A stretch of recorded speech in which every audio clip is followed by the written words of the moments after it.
What's up, guys, and welcome back to the Yard Red Festival. This is going to be another best of three we have going between Power Rangers and Sqreen Squad.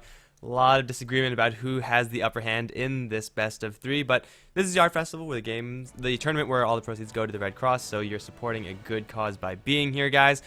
I'm going to be one of your casters here on the HeflaTV Twitch channel. I'm Mike Loris. I'm joined by Grandis V, who just got off of a pretty interesting best of three.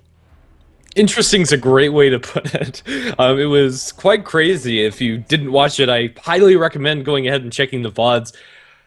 It was the game between Moscow 5 as well as between X Game, and the first game was like 70 minutes long. There was throws everywhere. Like, neither team made larger than like a 10k advantage, and as soon as they got an advantage, it was straight back in the hands of the other team. It was pretty crazy. And then game number 2, Moscow 5 looking incredibly strong. Is they took out X Game. I think their draft was a little bit more stable, and it just wasn't executed very well by X Game. Either way, that's in the past. If you want to watch those games, go ahead and check out youtube.com/HeflaTV. They'll be uploaded there after about an hour or so. Into this draft we go, with Razor Brewmaster being taken out by Power Rangers, Death Prophet Faceless Void banned by Sqreen Squad, and a first pick Terrorblade by Power Rangers, a hero that in the last series was completely ignored. It's kind of weird. I mean, some teams first ban him, some teams pick him up 4th or 5th when he just sometimes slips through, but he is a hero that I think teams have to get used to playing against, and I think is a hero that is manageable. Like, as long as you pressure him early on and burst him down with magic damage, such as a Skyrath Mage, then you should be able to kill him off most of the time, and he's always going to be a threat, but it's ways to diminish that threat. So, you know, it's going to be picked up regardless here for Power Rangers, and Sqreen Squad already with one of the best heroes to counter him. The Skyrath Mage, Mystic Flare, it doesn't get much better than that. Absolutely not, especially making sure he's not able to get off Sunder by silencing him, and just a lot of burst damage coming out from the sky, which is a great way to deal with the Terrorblade, especially with the earlier portions of the game, a hero that operates with very low HP. Alright, so Sqreen Squad taking their sweet time on the second pick. Usually don't really see this much time being spent in order to choose a hero, and it's going to be a Sven. Well, that is certainly worthwhile to take your time if it's going to be something like that. It's a hero that has been seeing a little bit more play, but definitely not picked up this highly. Absolutely not. Sven, I have no idea how they're going to run with this. It could be a support Sven where they just roam with the Scarlet Mage and the Sven. A very potent combo in and of itself, a lot of damage and lockdown between the two with the slows as well as just the nukes coming out from both of them. But it could be a farming Sven as well. Also, not a bad option. Kuroki on his Sven is an absolute beast. And I don't know, they might consider picking up a Wisp later on to pair with that Sven, just to have that global ganking pressure. Up against Terrorblade, there's a time where Sven really shines up against Terrorblade where the illusions really aren't that tanky, and Terrorblade doesn't do enough damage to really phase Sven, especially if he's working with lifesteal. So honestly, I have no idea how Sqreen Squad like running their Sven. Right now, I'm kind of hoping this is a support, but Core Sven is also very strong. Yeah, Core Sven is, I think, a little bit better than support Sven overall, but up against Terrorblade, you said that Sven has a little bit of an opening where Terrorblade's illusions aren't going to be a large factor. What's going to be most relevant most of the time is that Terrorblade has a ton of armor, and Sven is almost purely physical. Like, you want him to be a purely physical hero, so up against all that armor, Sven is going to have a really tough time, and now, like, up against a Shadow Demon, Sven's going to need a BKB at the very least if he wants to hit anyone in this game, and it's looking more and more like it's going to be a support Sven, just because up against Terrorblade and Shadow Demon, the carry Sven doesn't exactly fare too well. If they do want to run this as a core, I'd love to see an Elder Titan picked up by Sqreen Squad, although it doesn't offer very much in the lockdown department. Taking away that armor from the Terrorblade is a great way to deal with them if you are running with a hero that very heavily relies on physical burst damage. Yeah, Mag? Shadow Demon, what? A mag? A mag, Maybe? also. Huh? Yeah. Yeah, I don't know. Okay. Okay, we're completely out of sync right now. What's going on? Either way, Centaur and Puck being banned out by Power Rangers, Dazzle banned out by Sqreen Squad. This banning stage is going by fairly quickly. Right now, it's Sqreen Squad's time to step back and consider this last ban as well as first pick in the second picking stage. This is kind of the time where Sqreen Squad are going to flavor the draft. They'll ban out the Nature's Prophet and pick up the Viper. This still doesn't tell us whether or not this Sven is going to be playing core or not, but Viper, in and of itself, a pretty solid hero. Yeah, a hero that could very heavily punish a Terrorblade, especially when he's not metamorphed, then you're not going to be able to Sunder as long as Viper is keeping you at arm's length. And I really like what you said about that Elder Titan. Like, even if it wasn't Sven being picked up and if Sqreen Squad first picked the Elder Titan, it's just such a great hero versus Terrorblade that it's worth picking. Because, again, he's reliant so much on his armor to keep him alive, and he doesn't have any armor once you have that maxed out natural order. So I think it'll be valuable for Sqreen Squad to pick that hero up, and it would make the lanes a little bit interesting as Power Rangers, they still don't have any fixed lanes just yet. With the Shadow Demon already picked, maybe we're going to be seeing a Leshrac or Kunkka to follow up. Still always holding out for the Lina, but I am quickly losing faith about that ever happening. Power Rangers have a nice potential setup, also with the Mirana as well. Yeah, I think this is just going to be the Mirana coming out from Power Rangers to combo up with the Shadow Demon, although the other heroes arguably more fun to watch. Instead, it's going to be something completely different, the Ogre Magi. Huh. That's fun. That's fun. I love me some Ogre. Bloodlusted Terrorblade can be the largest unit in the game if you have a BKB as well and you're Metamorphosist. But either way, just a lot more attack speed working with the Terrorblade. The Shadow Demon pick makes a little bit less sense if you're going to go for an Ogre Magi. They just don't synergize very well. Ogre Magi doesn't need that setup from the Shadow Demon. Although the amplification damage coming out from the Soul Catcher can be nice, I'm not really feeling it. Although, in a vacuum, both heroes are very good.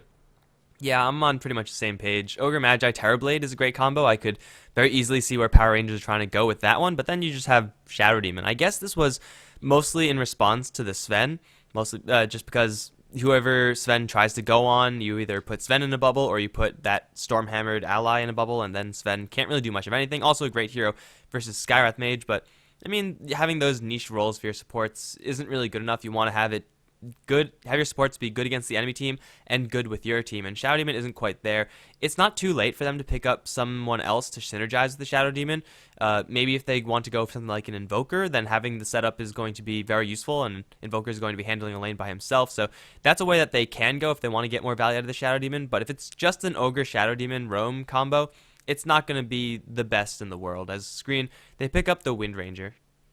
Yeah, I'm still on the fence about the hero. Wind Ranger, as a hero, you need to land those shackles to really be important. I'd like to see them give this Wind Ranger a little bit more farm than we usually see. And potentially this could be our three cores. Sven, Viper, and Wind Ranger all can take one of those farming lanes. You could give the Wind Ranger the off lane, although can't put very much pressure on the Terrorblade, is still going to be able to survive as long as she doesn't get caught out by the likes of the Ogre Magi or the Shadow Demon Disruption. I don't know. It's still a very interesting hero to see. Wind Ranger can scale very well with items later on. You can do quite a bit of damage with the focus fire, but honestly, she still feels like a weaker Mirana. Wind Ranger in the right hands can be devastating, but if your shackles aren't completely on point, there are better heroes. Yeah, most of the time when Wind Ranger is picked up, I see her going towards the middle lane, and that is a possibility, but, given the choice, would you rather have a Wind Ranger in the middle lane or a Viper? I would probably want a Viper, although Power Rangers have yet to pick up a, for sure, middle lane themselves, so it's a potential that it's going to be Viper or Wind Ranger. I think with the Magnus pick, Wind Ranger on the mid lane gets, a little bit better, or isn't as bad, just because the matchup there is fairly even. But regardless, now the mag is being picked up from the Power Rangers. I did not expect the mag on their team. I thought it would be a little bit better for Sqreen Squad. They're going to instantly ban out the Phantom Assassin. The Empower Bloodlust combination is terrifying on pretty much anyone, on Phantom Assassin even more so. On Terrorblade, it's still a pretty large threat. And Sqreen Squad, they have a couple of answers, but their magic damage isn't really the greatest to burst down a Terrorblade. Yeah, at the early portions of the game, I'll disagree with that. They have plenty of damage to get the Terrorblade, but if Terrorblade gets a couple of items, that's going to be incredibly scary. Terrorblade in the melee form is going to benefit from the cleave of the Magnus, but especially when he's in Metamorphosis, that plus 50% damage is ridiculous on a Terrorblade. It's going to mean that the Metamorphosis, instead of just giving 80 bonus damage, since it is base damage added, it'll be an extra 40 on top of it, adding 120, pretty much half a rapier to the Terrorblade, just casually, not to mention his already great base stats. Yeah, sounds pretty balanced. And then you add Bloodlust on top of that, and if you hit someone with the Soul Catcher, oh man, Wind Ranger's going to be so happy that she has Wind Run, but unfortunately everyone else from Sqreen is going to get thrashed. I mean, Viper and Sven are pretty tanky, and Warcry is going to be a huge asset for Sqreen as far as surviving up against that melee damage from the Terrorblade, but as always, the best way to go against a Terrorblade is to pressure him early. Do you think Sqreen Squad have the type of lineup that is able to pressure the Terrorblade early? Well, I think with this Venomancer pick, they definitely have the option to. Yeah, I think so. Sven, Scarth, Mage, Venomancer, that might just be your tri-lane coming up from Sqreen Squad. You can leave the Vipers solo safe, and then have the Wind Ranger mid, or just interchange the Viper and the Wind Ranger. Yeah, they wouldn't be able to roam their supports very effectively off of that lane, as Sven would definitely need some backup from the two supports in the Scarth Mage and the Venomancer in order to get kills. They'll be working up against a defensive disruption from the Shadow Demon, but outside that, Terrorblade is going to be dead meat if he's caught out by any of the disables from either of these three heroes. And Night Stalker, holy Toledo, I don't know what's going on. This is going to be an incredibly scary Night Stalker. Bloodlust and Empower already work really well with the Terrorblade, and now they have two heroes that are going to benefit very heavily from that. This could be the pick that completely changes everything, is this Night Stalker, if it gets off to a good start, could make all of the space in the world for the Terrorblade. Yeah, and we might even see Power Rangers play the Terrorblade a little bit more aggressively. As always, his Metamorphosis is something you kind of want to be playing around at all times, and if your Night Stalker gets you a really nice early start and your Terrorblade gets his drums up, gets a Yasha or something like that, then with a couple of illusions and Metamorphosis, you could easily tear down towers before Sqreen Squad are really able to get themselves situated. The only problem I see for this Night Stalker is the laning stage. The Sqreen Squad has so many ranged heroes and so much lane control that the Night Stalker, no matter where he goes, is going to most likely have a tough time, and if he doesn't have a tough time, then Terrorblade is going to have a tough time. So Power Rangers, if they could get over this hump of their laning stage, then they're going to do very well, I think, but of course that remains to be seen, as Sqreen Squad's lanes are pretty terrifying when you compare them to the very melee-heavy lanes of the Power Rangers. Absolutely. It is going to put a lot of focus on this early portions of the game and then how well the teams are able to transition later. But that said, we are going to get into the game with the Radiant side being handled by Sqreen Squad. Sqreen himself is going to be playing on that Sven. Aquarium playing on the Venomancer. That's a name I actually haven't seen play with Sqreen Squad. We're going to have ZXC playing on the Wind Ranger, Slander on the Scarth Mage, leaving last but not least Memont going to be playing on our last hero for them, which, oh dear. Viper. Yeah, there we go. It's going to be that hero. Alright, so on the Power Rangers... Oh wait, first of all, Sqreen Squad, I'm pretty sure, like, Aquarium and Mamont, I haven't seen them play ever before. So definitely running with some stand-ins. But on Power Rangers, we got Cheshire Cat. It's a more household name on the Terrorblade. We got Sineko standing in as the Shadow Demon. J4 is going to be on the Magnus with Shot Slow on the Night Stalker. That leaves We Just Sick on the Ogre Magi. So these lanes, I think, are going to mostly determine the game, especially for Sqreen Squad. Like, if Power Rangers are 0-0 10 minutes into the game, then they're going to be pretty happy about that. I think so too. Despite having an Ogre Magi in their team, which is a hero that's usually played very aggressively right now, or rather in this game, he's more or less going to be walking Bloodlust. The stun as well as the ignite is going to be nice, but he's going to be handing out free Hyperstones as well as that extra movement speed to the likes of the Night Stalker and Terrorblade, and that's his true calling this game. And Terrorblade, Night Stalker rather, is actually a hero that could benefit a lot from early Bloodlust. Like, usually I would say you should get the Fire Blast and get the Ignite just because it's flat damage and it's going to be useful no matter what, but Night Stalker is a hero that is going to want to dive early on, and if you put Bloodlust on him, then it's okay that he doesn't have maxed out Hunter in the Night because he'll be doing a lot more attack speed and he'll have a lot more movement speed as well, so it's an option for the Ogre Magi. If he doesn't want to play that super aggressive role, he can just sit back and be that Bloodluster. And in this game, with the Night Stalker, it can work out. Yeah, I think at level 11, the build I'd like to see for Ogre Magi is 4-1-4.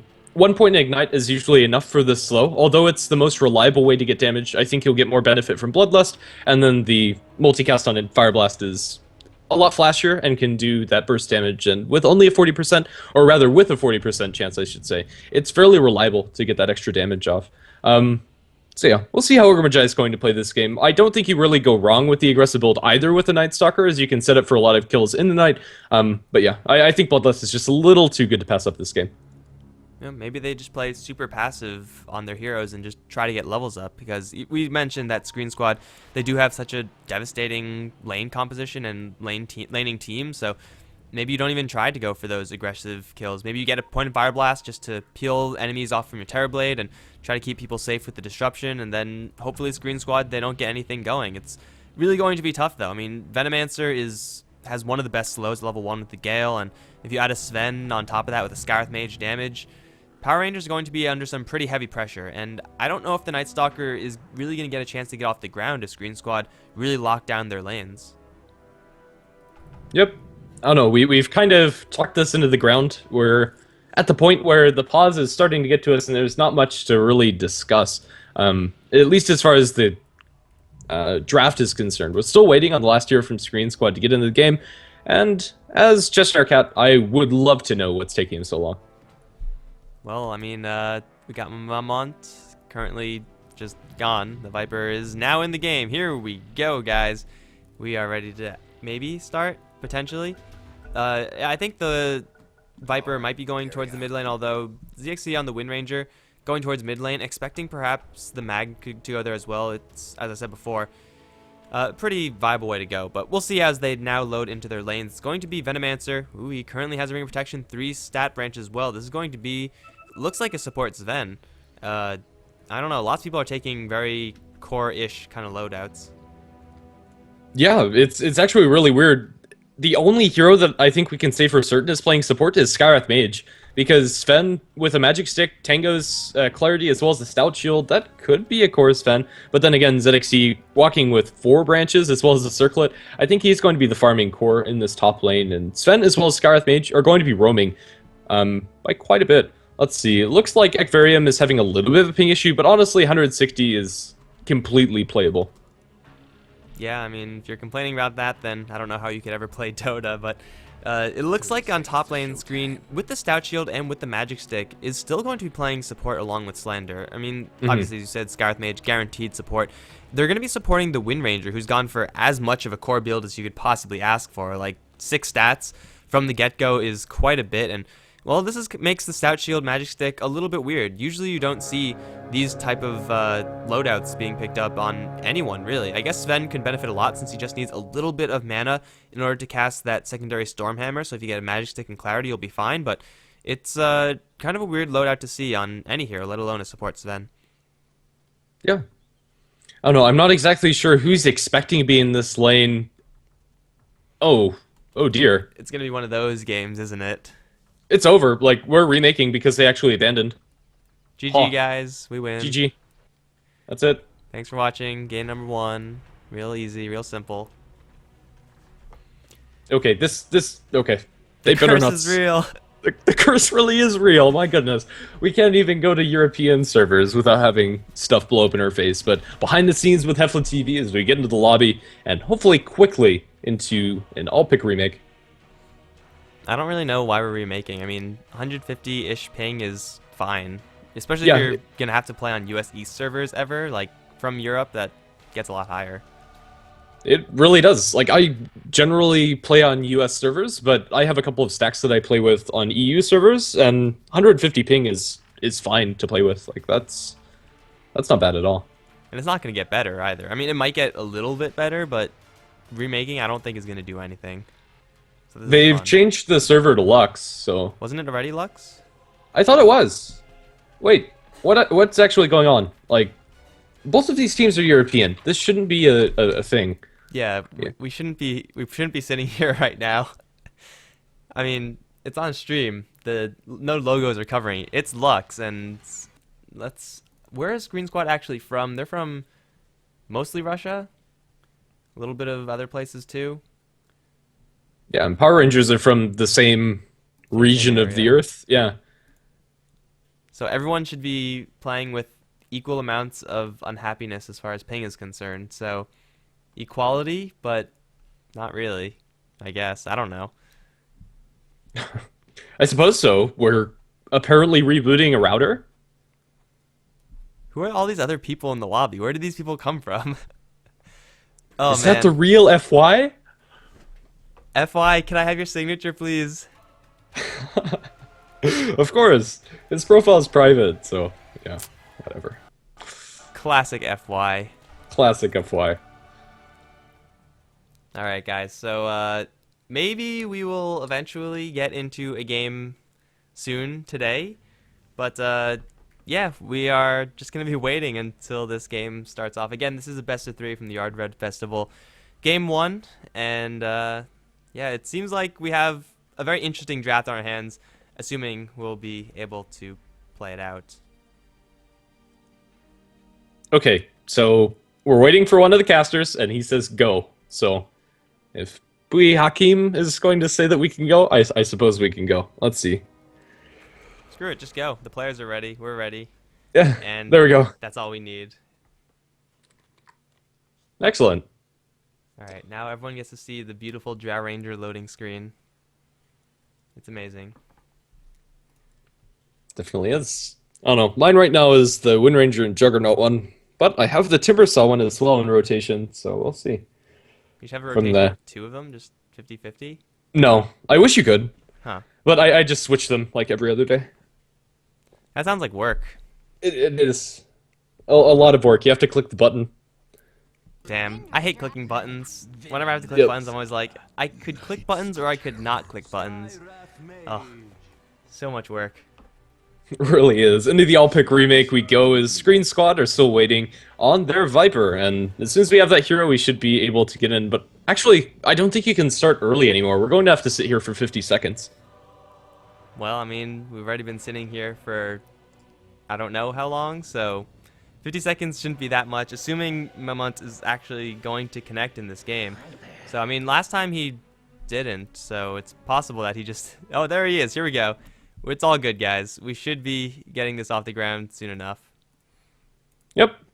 So right now it's just the 30-second wait while we're getting into this game, and I'm not sure if we should introduce the teams again. I think we've already gotten that covered, and it's just going to be a wait until we see how these lanes are actually going to break down. I think it is still going to be the same laning orientation that we saw last game, but honestly, I'm not sure what the exact rules are about that, and I think this is just like a fresh game. I think they could probably play different heroes as far as who's playing on which hero if they really wanted to. I hope they just do the exact same thing. Like, changing Yes. your loadout after a remake seems like such a scumbag move to do. It really is. I don't think there's any rules against it. However, they are going to change the loadout. ZXC starts out with null. Oh man, guys. Remake tactics right there. Taking a look at everyone else, it looks almost similar from everyone else. I didn't actually look very hard at the Power Ranger loadouts, but they seem pretty normal. I think the Ogre started out with boots first, if I'm not mistaken. And this game he's rocking sentries, a smoke, and a couple of clarities. Yeah, it looks like it's just a straight up new game. It stinks, but you know that's how it is. Man, they just messed up with their item builds and wanted a remake. Such tactics. Well, I mean, if both teams are okay with it, I mean, I don't know. whatever. It's Yeah, dangerous it's a to get mess. into that area. It really is. Oh, Skype problems. Hmm. Is this Union Gaming? Like, what's going on? Oh, the shots. The The shots are shots. being fired, but They really are. Is yep. Union Gaming playing right now? I think they got eliminated actually from BGC. Yeah, they got eliminated on the first they got eliminated very early, I think. Which is kind of weird since I thought they were going to go far. Yeah, apparently not. Yeah, in You case anyone can't pull doesn't know those what we're talking shenanigans about. on land. In case Yeah. anyone doesn't know what we're talking about, we're also covering the Brazil Game Cup. It's a South American tournament. It's on right now on HeflaTV 2. And it's a best of 3, not in Azuris. So that's happening. But you're in the right place for all the cooler Of games, course. assuming we get to play them. Yeah, I mean, if the last games were any indication, these European teams are a whole hell of a lot of fun to watch. And I don't think this game will be any exception as long as it starts. I think that's our biggest hurdle to jump through. We've already gone through one remake, and we've sat through at least 5 minutes of pauses and just sitting around. I'm enjoying myself. This is fun. I mean, I was already just like staring at the cosmetics when we were just waiting, so I don't know. Yeah, man, these couriers are so boring. We have an Itzy and a boar. These are Oh, like really old couriers. yeah, they are. Not even like old rare, just old. Yeah. I don't know, they're very bland. Not much to look at except for the nasty boar. You'd think these teams would be able to afford a couple of golden Roshans. Keep us entertained with couriers. Yeah, please. Like, I want to see them sweet unusuals. Oh, we might have a game. We have a game. No, don't go that far. Oh, wait, we actually do have a game. Okay. Well, we're going to be seeing how these lanes ultimately settle, as it is going to be the same loadout for Sqreen, so it looks like that wasn't a mistake. I expect it to be the same lanes as we've seen before. I mean, you don't really want to change it that drastically. No, I don't think so either. The Terrorblade's currently going towards the off lane with support, potentially just looking to dodge Screen Squad, although these two supports definitely can roam around and leave the Wind Rangers solo fairly easily, especially since it's a Magnus. That's a lane that is fairly even, especially if both of them are bottle crowing, and in the side lanes it might favor Magnus a little bit, but honestly the range advantage from the Wind Ranger is probably going to show even more, so honestly that lane should be a wash, and unless Magnus gets shackled, and just gets caught out of position, nobody should die without rotations. So putting the mag up top means that Power Ranger is going to put the Night Stalker over on mid lane, which is usually where you see him played the most, I would say, in pub games. In pro games, he's usually on side lanes, and you could see why. He's going up against a Viper, and Viper is going to have a good matchup against everyone, let alone Night Stalker. They're going to go for J4 up in the top rune area. They're going to bring him down very low with the silence. Already they've used the stun, though, and ZXC doesn't actually have anything skilled up. I don't think a power shot or a shackle would have landed or would have done the deal. So either way, it's going to be Mag. Grabbing a bounty rune, probably not worth it, as he's going to have to use the salve to get himself back to manageable amounts of HP. Yeah, it is going to be a Sven that's forced to clarity up, and after seeing the mag, they're going to rotate and shift gears completely down towards bottom, making it a tri-lane versus tri-lane situation for Screen Squad, and this try is fairly scary, with the Venomancer farming core, with the two supports up against the Terrorblade, Ogre, Shadow Demon. I'd expect that Screen Squad are still able to get quite a decent amount out of this lane. ZXT, with the Null Talisman first, is going to eat through Magnus's regeneration very quickly, despite having a stout shield. Magnus is already off to a disadvantage in this lane, even though they didn't kill him. And, well, mid, it's probably not going to be a very interesting lane to watch, although Viper, by all intents and purposes, should dominate it. They're going to start with the bubble over onto the Venomancer. The stun goes up to Soneko as well as Cheshire Cat, though, and the Shadow Demon's taking quite a bit of damage. He's going to be the first blood as Sqreen does pick it up himself. Now Fire Blast onto Akvarium. I think he's going to go down, and he will, but Cheshire Cat taking a lot of right click from the Sven as well. The Gale is still slowing down a little bit, but it will wear off, and now he's home free. Sqreen going to try to back off as We Just Sick is trying to beat down on everyone. Has another Fire Blast as soon as the silence cools down, and there it is onto Slander. Soneko also has a bubble that he can use in 1 second, but Cheshire Cat's taking so much damage. He's going to try to run off to the left. There's no creeps to deny him, but I don't know if they have enough damage to do this. They need a little bit more mana for the Sven. 30 off. Cheshire Cat's going to try to deny himself to a couple of Centaurs, but I don't think this is going to be fast enough. No, he's going to eat his way through, and still he's just constantly running. Sven is still on the chase. Cheshire Cat, is he really going to run to the south? I don't know if he's going to escape this. His best bet should be a neutral deny, but He's going, man. He's going all the way. Courier snipe hype! No, not gonna happen. He's going down towards the south. Cheshire Cat's on a secret mission deep behind enemy lines to deny himself to the tier 3 tower. The backdoor attempt didn't work, but it's at the end of the day a 2-for-1 in favor of Sqreen Squad. I mean, not surprisingly, they had such early game advantage. It's what we were talking about during the draft, and it was Power Rangers. I think they probably started that off the worst way you could, which is just trying to body block in order to get everyone else into range, and then two heroes getting hit with a Stormhammer is not good times for the Power Rangers.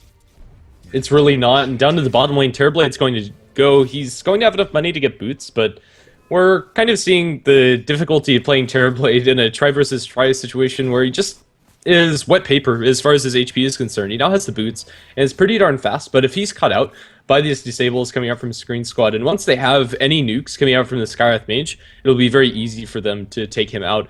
Slender went for the Silence level 1, trying for that Magnus kill, which is going to hurt him pretty much, or pretty hard in this laning orientation right now, until he gets a point into Concussive Shot as well as Arcane Bolt. His damage is going to be fairly limited. We're going to see Magnus dropped very low up in top, but now with the bottle running for J4, he's going to be able to get back up to reasonable amounts of HP, but still this Wind Ranger having a great time in the lane, 18-7 compared to 11-2 on the Magnus, as well as forcing away, and forcing all of the bottle charges out. Yeah, the Wind Ranger with that Null Talisman damage going to give her a quick Blades of Attack, so huge amounts of base damage advantage for this Wind Ranger, plus the range advantage to boot. Even though Mag will have a little bit more mana now to Shockwave to his heart's content, I don't know if that's going to be enough. They're going to go for Cheshire Cat one more time on the bottom lane. He gets put into his bubble though, and he's going to be fine as Slender doesn't get hit with the Fire Blast as well as Ignite. Cheshire Cat's still trying to run away with the Metamorphosis now active, but it's available, that rather it's a little bit too late, so he's still taking quite a bit of damage. Slender's going to be dying in the back end. Terrorblade with the high armor is going to survive as We Just Sick, also with the high armor, is going to try to go for Sqreen now. The right click damage just barely going to be short, and Cheshire Cat might die to Acvarium. No, the poison damage not quite going to be there, and at the end of the day, it's going to be only one kill for the Power Rangers after all of that. So many people on the Power Rangers are so close to death, but they're not dead. All of their lanes are incredibly low. Just imagine if there was a Bloodseeker on the enemy team. That could be quite something to watch, but still... Yeah, we're going to see the bottom rune being picked up by the Sven. It forced out the stun, but he is also going to deny that bottle refill for Shashlo, so he's going to have a pretty hard time up against the Viper because of it. Although Sven is going to be forced all the way back to base, as there's nothing else that he can do in this lane with only half health and without mana for stun.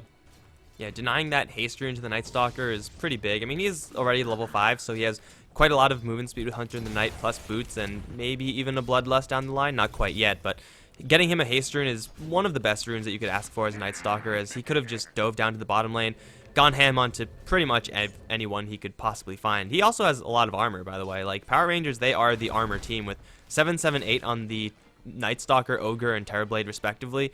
So the right-click damage follow-up after all these skills, it's not that relevant. I mean, Skywrath Mage now finally does have his Arcane Bolt, but it's only a level 1 skill, and it's not going to be enough to just instantly kill off anyone on this bottom lane. Despite the fact that they do have a lot of lockdown and crowd control, they just are lacking the damage. And good news for Sqreen Squad, their other two lanes are having a great time. 27-6 on the Viper compared to 12-2 on the Night Stalker. Night Stalker's still getting a little bit more out of this lane than I thought he would, mostly just by spamming out that Void to get CS. And top lane Wind Ranger having a great time up against the Magnus, although not shutting down the Mag as hard as the Night Stalker's being shut down, still having more or less complete free farm. I mean, these matchups are kind of what you would expect. The Viper is going to be dominating a melee hero most of the time, especially if it's someone like the Night Stalker, and Wind Ranger, kind of the same thing up on top, just using the power shot and the range advantage to keep the mag back and keeping yourself actually on top of the last hit chart. Like, I expected the Wind Ranger to win this lane, but not absolutely crush this lane, as mag is dropping very low. He does have his bottle. No, he doesn't have his bottle flying out to him. It's actually on his person, so he is going to probably have to base, and that's not good times for the top lane Power Rangers, but maybe it's time for them to make something happen, because Shashlo has found himself a double damage rune. This is not spotted out by the Radiant, but he's not going to make a rotation down to the bottom lane either. This Night Stalker is not going to get anything done, in fact, in the first nighttime. It's not unexpected to see a Night Stalker not get much done in the first night, but I don't know. It doesn't get much better than a double damage rune. If the lane or the heroes were pushing further towards the side of their tier 1 tower, maybe the Night Stalker would have made the rotation. There's just not a great opening for Shashlo. There's not a great way to start things off. The Terrorblade's going to be harassed by the Arcane Bolts coming up from the Skywrath Mage. Terrorblade, now with the Magic Stick, however, is going to keep himself at a decent amount of HP and deceptively survivable with that burst heal. But for now, it's still Sqreen Squad getting more out of this map. Not unexpected, however, and 2-2 is acceptable for Power Rangers at this point in the game. Yeah, I think Power Rangers are mostly just going to try to stall out and wait for the second nighttime phase where Power Rangers, where they should have a Night Stalker with power treads at the very least. Top? Maybe an urn or something like that. Top? No, it was just a power shot and shockwave being traded. I thought there might have been an RP, but no. They're going to go to bottom lane instead. Sqreen Squad hit with the reflection. He's not going to get hit with the ignite until much, much later, and he might go down regardless, though. The stick charge is going to keep him pretty healthy, although Ogre Magi really wants this kill. Has another Fire Blast, and here comes Schlotch, though. He has a double damage rune, although it's not even going to be relevant. He just uses the Void to kill off the Sven. They dive really deep, but they don't get punished for it, as they do take down the support Sven. It's a lot of investment for a support, but at the end of the day, it's a kill. So can't really be too upset about that. Especially since they have 2 range creeps, a catapult, as well as a decent amount of duration on Metamorphosis, they'll be able to take a tier 1 tower after it. 5 seconds is going to be nice delay as they slow up the Night Stalker on the backline, as well as stun Ouija Sick. The tower aggro isn't going to either of these heroes, and they're going to be fine. Bubble's going to be thrown the way of the Radiant to make sure that they're able to secure the retreat. So maybe the tier 1 tower is actually going to be defended. Although dropping low, it's not going to be low enough for either team to take it either by denying or getting that extra bit of gold. So the Night Stalker's rotation doesn't do that much other than getting that Sven kill. It's leaving the Viper alone in the lane, and when they're still having a great time, it's still a lead for Sqreen Squad at the earlier portions, about 15,000 or 1,500 in the gold, but experience is completely zeroed out. Right, so Power Rangers are keeping this game within reach still, as their lanes are not going as well as you would really think they should. I mean, they would rather be having some stronger lanes right now. The Wind Ranger has yet to leave the lane, as has the Mag. He's been chilling up here for the longest time. He's probably going to rotate out once he gets his Blink Dagger, but we actually see a little bit of a strange rotation. Potentially his Cheshire Cat is the one to move up top. Maybe Power Rangers just want to do a top-bottom lane switch, as it is going to be 2 heroes or 3 heroes going up towards top, and well, they're actually just completely abandoning the bottom lane. Don't really know what prompted this. I feel like they were doing well enough to keep the status quo, but it seems like on the bottom lane they are not willing to risk it any longer. Yeah, the Terrorblade isn't farming very well. He only has the Aquila as well as Quelling Blade, and even though Sqreen Squad don't get very many kills, it's still going to be beneficial for them with only 21 CS on the Terrorblade. Smoke and mid on Sqreen as well as Slander looking to find somebody potentially rotating up towards top, and they're going to wrap around instead onto the Night Stalker. They're going to look for that Stormbolt. It is going to come through onto Shatchel, fall with the concussive shot. Now they're going to be able to right-click it down. Ultimate from the Viper. It's going to be a fairly easy kill. They rotate in Ouija Sick. He's going to throw the Ignite the way of Slander, but Ouija Sick needs to be very careful. It's a little too deep for them to dive as they're taking too much damage from the tower, but Sqreen Squad come out with the kill nonetheless. Yeah, kill's a kill, and now they're looking for a little bit more. They know the Ogre is going to feel pretty comfortable in this lane because he is so tanky, and that Wind Ranger is going to look to abuse that fact. Viper with the poison to start off. The Shackle's not going to land, but the power shot sure as hell is. ZXC making a very easy rotation to the north of the Ogre and is going to get a very easy kill, and now looking for Sneeko at the exact same time. Shackle's still cooling down, however, so ZXC's first rotation of the game, and it's going to result in yet another kill as they get 2 kills over on the mid lane, and it's going to be Sqreen Squad pretty happy with that result. Viper, especially getting a couple kill participations, is going to be getting most likely his mech soon enough, and there it is, the completed mech. That's quite a lot of farm for this hero. Definitely. Especially with the Aquila on top of it. Terrorblade's pushing out into the top tier 1 with the absence of the Wind Ranger. He's able to put a little bit of damage onto it, although they'll mop up these illusions. And that's Metamorphosis on cooldown for the greater part of 2 minutes. Cheshire Cat is able to find a little bit more farm in this top lane, but still the Terrorblade is not incredibly scary this game, and won't be for a long time. The second nighttime is going to be very important for Shatchlow. What will he actually be able to do with it, however? He's going to have level 8, maxed out Void, as well as 3 points in the Hunter of the Night, as well as Phase Boots. But is that enough to really put the screws to Sqreen Squad? I don't think so.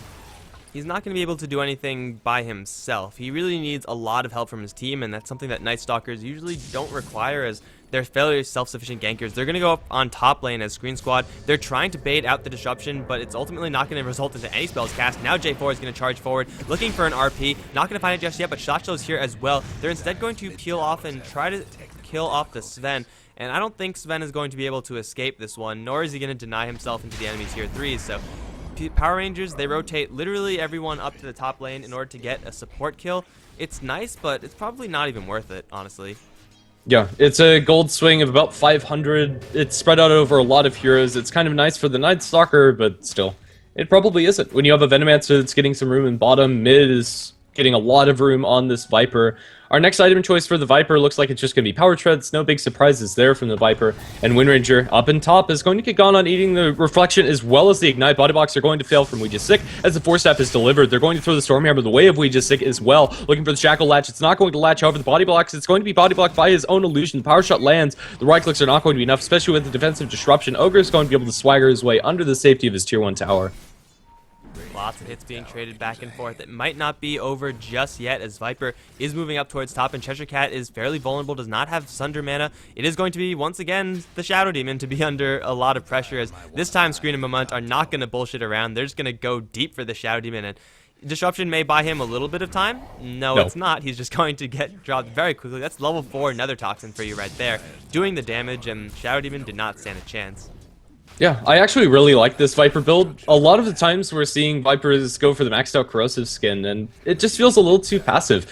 There's a lot of these kills that are being made easy by the poison attack slow as well as the maxed out Nether Toxin. Only 1 point into the corrosive skin for good measure. The magical damage from PR isn't that scary. Ogre Magi, if he's able to get the multicast, it's nice to have that corrosive skin, but honestly, I like this choice. Yeah, tier 1 tower in mid is going to be pushed down by Metamorphosis Cheshire Cat, but still not the scariest of heroes, with only 2 points up in the Metamorphosis when he popped it, I believe. No, that's a level 3 Metamorphosis. Excuse me. Tier 1 tower falls towards Sqreen squad up in top.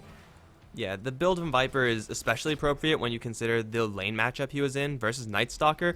You're not going to have to worry about that much magical damage. Although Void is a high damage nuke as far as nukes go, it's not something you have to worry about too much. They're going to rotate him with Smoke down towards bottom, so Nico is going to get hit with a Stormhammer, and he's going to get absolutely obliterated. This Shadow Demon is just always in the wrong place at the wrong time, and the Sqreen squad are going to continue the rotation down towards bottom, where Shotslow is pushing that out a little bit. Gale's going to miss from Aquarium, and the TP from the Viper is ultimately going to not result into anything unless they just really want to go for this tower. Shackle Shot is going to be thrown onto Ouija's Sick. It's going to be a lot of magical damage onto this Ogre. He's pretty tanky, but I don't think he's tanky enough. Concussive's going to slow him down just a little bit more. He's still alive. Now he's going to go down. Wind Ranger with one more attack from long range is going to get the kill. Now they're going to throw a Stormhammer the way of Shotslow. Another Shackle is going to land. Do they have any more crowd control? Yes, they do with the Viper Strike, and he's going to get power shotted through the back. That's going to be 2 kills for the Sqreen squad down on bottom. And the tier 1 tower is soon to follow. They might even get a little bit of damage onto the tier 2s. Mag is in the area, but he's so close to his Blink Dagger, so he really wants to avoid a fight.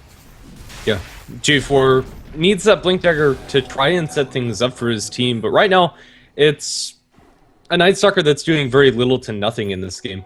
This is the time that Night Stalker really wants to be shining and playing incredibly aggressively, but he just can't do so. Blink Dagger down your Magnus. The hope for a big RP is there, coming out from PR, but right now Sqreen squad are the kings of the map, and that's going to maintain the case until Terrorblade gets some items or Night Stalker becomes relevant. Neither of those are going to happen in the next 10 minutes, it feels. And with the amount of gold that Terrorblade is holding on to, 2,000 usually at this stage would indicate he's going for a Relic build. They're going to get a Skewer back onto Moment down on bottom. He is going to panic TP, wasting it, unfortunately, and now he's going to hit with an RP. He is going to go down in the end, though they wasted quite a bit of time. The supports from Sqreen squad are unfortunately a little bit too far away to help out. Everyone else is going to TP away home, however. It's going to be finally them getting a pretty valuable kill on the Viper, and it could have been a little bit better as everyone else was fairly vulnerable, but they were just lacking a couple of stuns to cancel those TPs. Yeah, it's going to be your first usage of the RP as well as the Blink Dagger coming out from the Magnus, which is nice to get the kill, and it's a valuable target, so it's not bad, but it could have been worse. It's only 1 hero lost from Sqreen squad. It's gold swing of about 1,000. All said and done. The build coming out from Shotslow is going to be an Armlet. He's going to get it at a fairly late timing.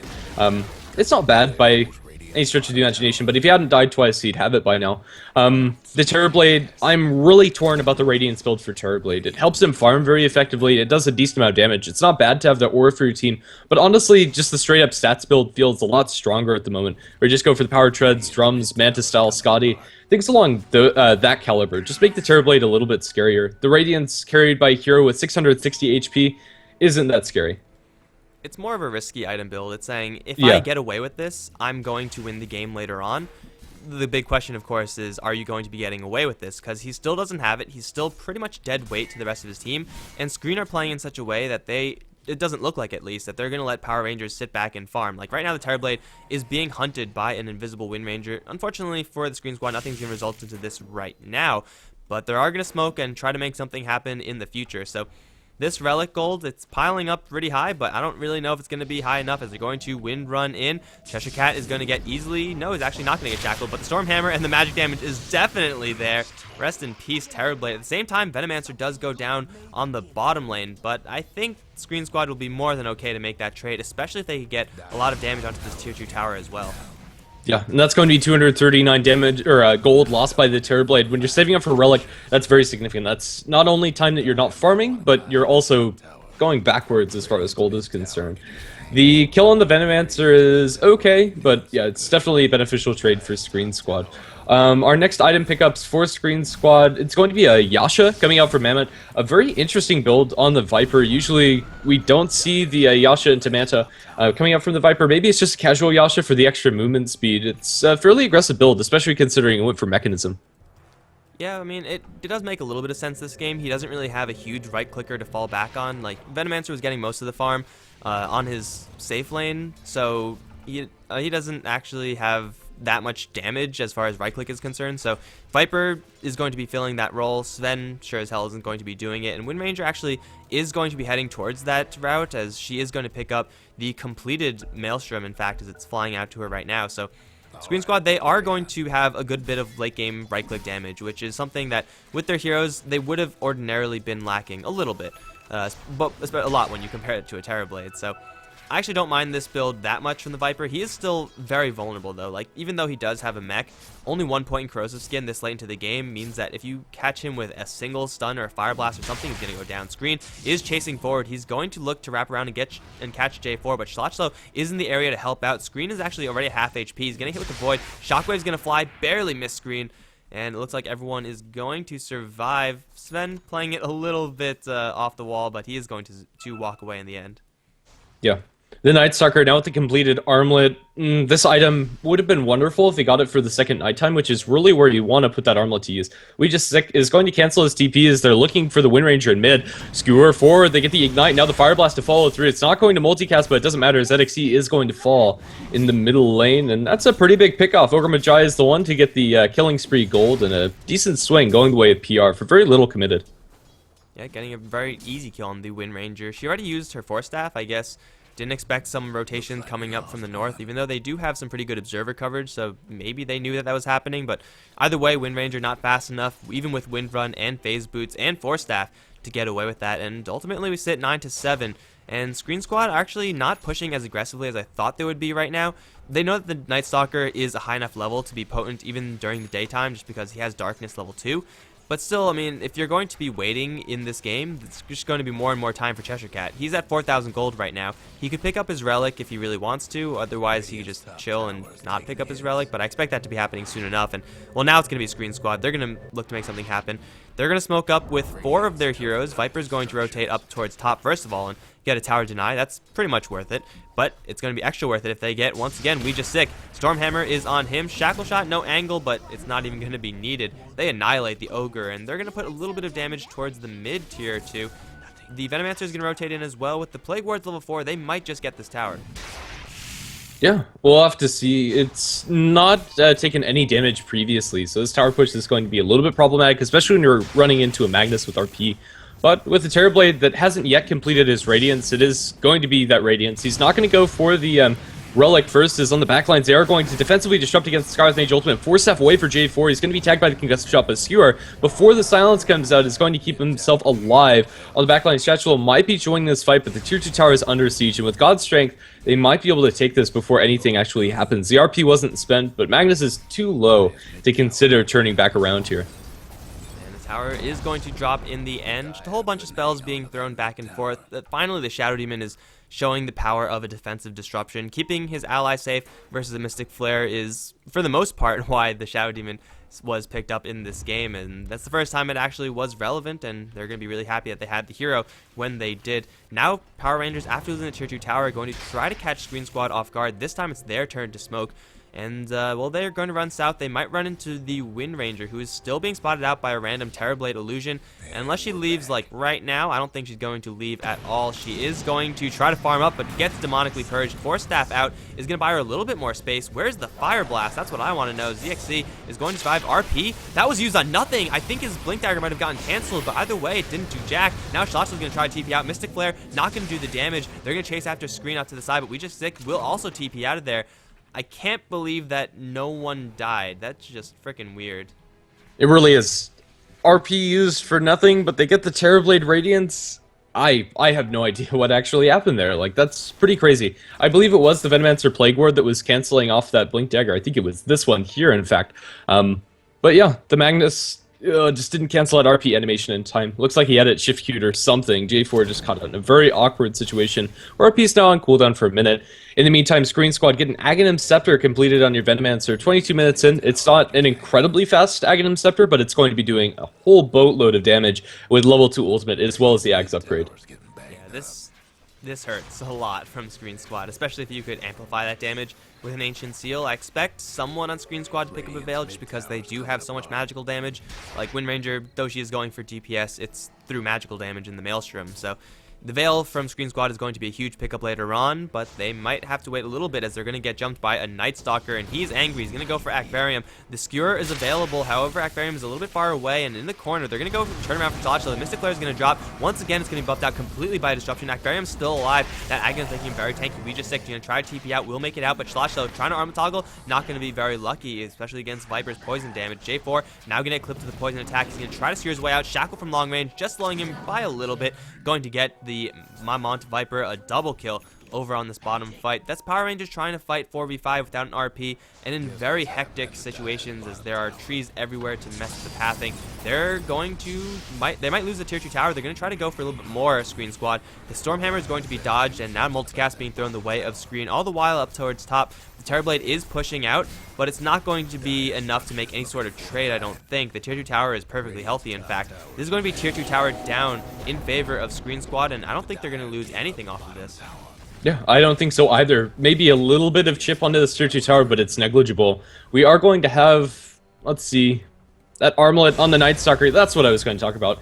When he first went for the Venomancer, he didn't have it turned on. If he had that armlet turned on before spells were thrown his way, he might have been able to get Aquarium before dying. And in the end, it's going to be PR getting nothing out of it, losing 2 for zilch. It is going to be a Roshan attempt coming up from Sqreen Squad. They don't have the best team for a Roshan, especially since they have the greatest sustain, but with the mechanism on the moment, alright, it's going to be enough. Drop the bottle onto the ground. Roshan isn't going to be contested. Although they have an RP and they're pretty decent at fighting around their pit.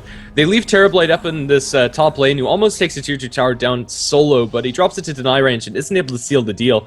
Trying to run away is going to summon an illusion. Now with the Night Stalker joining the fray, they're going to void up the Wind Ranger, who's able to Force Staff and Wind Run away to safety. The illusion from the Terrorblade isn't able to secure the tower, and the tower is going to be denied, so even more economic damage than the PR. They really needed that tower gold.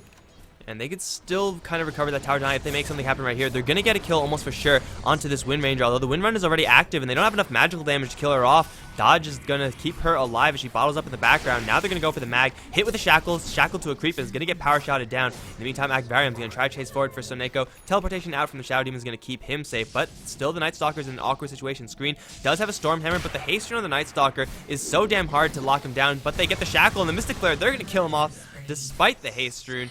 Nice set of kills for Sqreen Squad with a tower deny, 14-7. And Power Rangers, I mean, they were still kind of in this game. They still have all their eggs in the Terrorblade basket. But Sqreen Squad have now an upwards of 4,000 experience lead, upwards of 7,500 gold.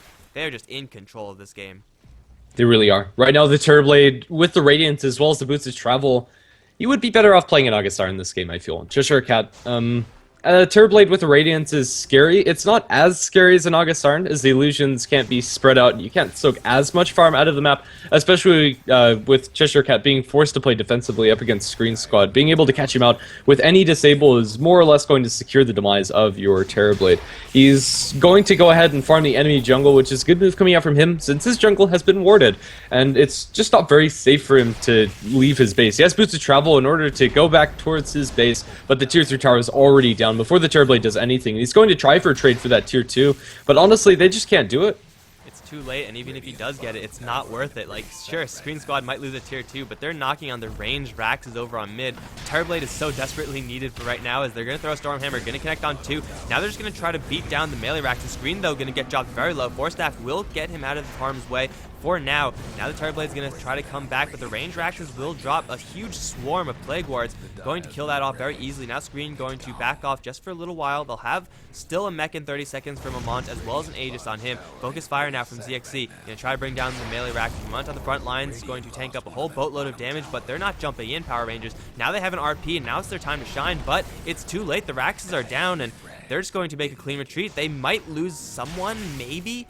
No, Power Rangers, they can't catch up. Mamont's going to teleport out. No vision on him, no stuns. He's going to live. And Akvarium, ZXC, and Slander, they're all together. And if Shlashel wants to dive this, he'll just be giving away his life. That's an easy smash and grab. Mid lane Rax is taken by Sqreen Squad, and they lose a tier 2 tower only in exchange.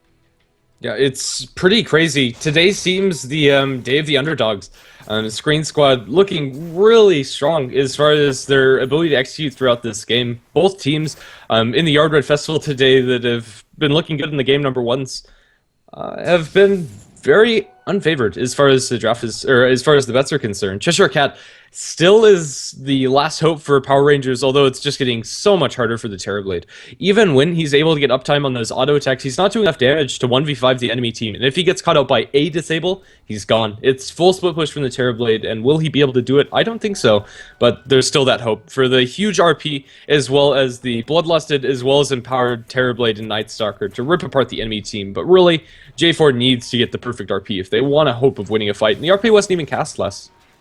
Yeah, at this stage in the game for Power Rangers, where you want to be is Terrorblade happily farming away while the Night Stalker and Mag and Ogre Magi just run all over the place and cause havoc, and that clearly has not been happening. Wherever the Night Stalker has gone, he's been a threatening hero, but he hasn't really been scary enough to force huge amounts of rotation from the Sqreen Squad, and he hasn't really been getting any kills, which means that he's not doing his job correctly. And without the Night Stalker running that interference, the Terrorblade is forced to farm under less than ideal conditions. You know, trying to split push at the trade of your Raxes is never ever a good way to go, and I don't know, the Terrorblade just needs so much more farm. He has an ultimate orb, which is going to help out, but still, he's less than 1,000 HP. He's going to be so easily bursted by Sqreen Squad, and hell, they might even just let them have the bottom lane. Cheshire Cat and Shotchlow both down there. But they're going to have to teleport very quickly back up to top lane, else they lose a secondary set of Raxes, because here comes Sqreen Squad.